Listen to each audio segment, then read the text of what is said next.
नमस्कार दोस्तों, आपका स्वागत है। आज हम नया topic AC through series CR circuit, हमने बेसिक से सब कुछ पढ़ रखा है। अब सीआर सर्किट, कैपेसिटर और रेजिस्टेंस में सब कुछ सिंपल रहता है। रेजिस्टेंस का ईएमएफ और करंट दोनों सेम फेज में वाइब्रेट करती है, बस थोड़ा सा ईएमएफ से करंट थोड़ा सा कम रहती है, क्योंकि करंट में रेजिस्टेंस के कारण से करंट थोड़ा सा कम हो जाती है। सीआर सर्किट में क्या है और सी सर्किट में दोस्तों, ये आर सर्किट हुआ। अब सी सर्किट में क्या है, हमारा लाइन देने से, स्विच ऑन करने से पहले ही ऑलरेडी उसमें करंट चल जाती है, क्योंकि कैपेसिटर करंट को स्टोर करके रखती है। तो यहाँ पे क्या होती है, ये ईएमएफ है हमारा और ये आई जो है ईएमएफ से लीड करती है थोड़ा सा। तो ये सब बातें हमने, बेसिक बातें सब कुछ पढ़ रखा है। चलिए दोस्तों, अब सबसे पहले हम सर्किट डायग्राम बनाते हैं सीआर सर्किट का। तो यहाँ पे आपको अच्छे से समझना है और आज हम इम्पीडेंस और फेज एंगल दोनों निकालने की कोशिश करेंगे। और यहाँ पे हमारा सबसे पहले सी है, तो ये कैपेसिटर और ये आर, और यहाँ पे आपको बैटरी के जगह पे एसी बनाना है। इसे ई या फिर भी से भी हम डिनोट कर सकते हैं। दूसरा है हमारा दोस्तों variation of EMF and current. तो दोस्तों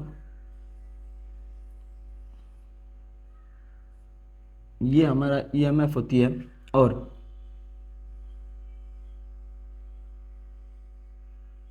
ये हमारा करंट है। इस केस में आई इज लीडिंग, मतलब हमने स्विच ऑन करने से पहले ही थोड़ा सा चार्ज कैपेसिटर में स्टोर रहती है। स्विच ऑन करने से पहले ही वो थोड़ा सा चार्ज के कारण से वहाँ पे करंट चल जाती है। तो यहाँ पे हम लिख सकते हैं वेरिएशन ऑफ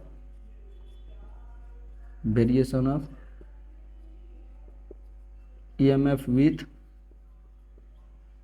करंट। तो इस टाइप से हम आसानी से कर सकते हैं दोस्तों। अब हम यहाँ पे फेजर डायग्राम बनाएंगे और हमें पता है कैपेसिटर में घटा लगती है। क्यों? क्योंकि स्विच ऑफ करने के बाद उससे पहले ही कैपेसिटर ऑफ हो जाती है, क्योंकि कैपेसिटर को थोड़ा सा चार्ज चाहिए स्टोर करने के लिए, तो वो ऑलरेडी चार्ज को स्टोर करती है। इसलिए फेजर डायग्राम में क्या होती है, भी जो कैपेसिटर का है भी सी, वो नीचे की तरफ जाती है, भी आर हमारा करंट आई की तरफ ही जाएगी। तो दोस्तों आप phasor diagram, variation of EMF with current, circuit diagram, ये तीनों समझ लो। उसके बाद अब हम दोस्तों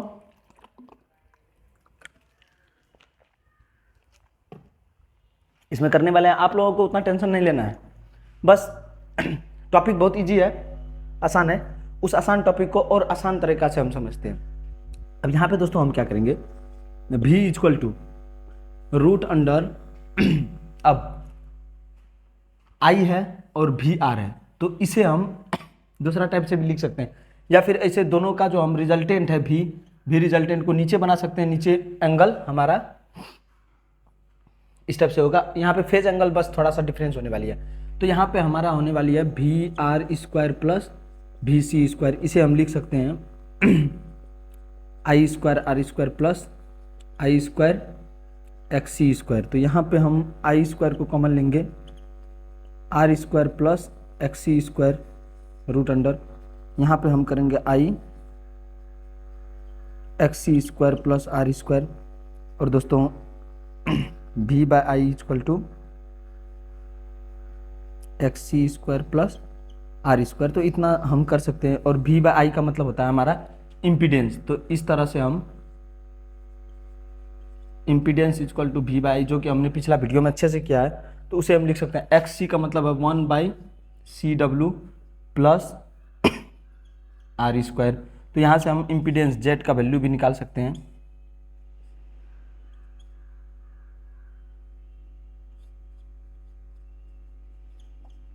वेयर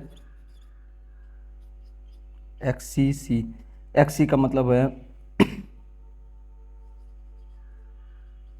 कैपेसिटिव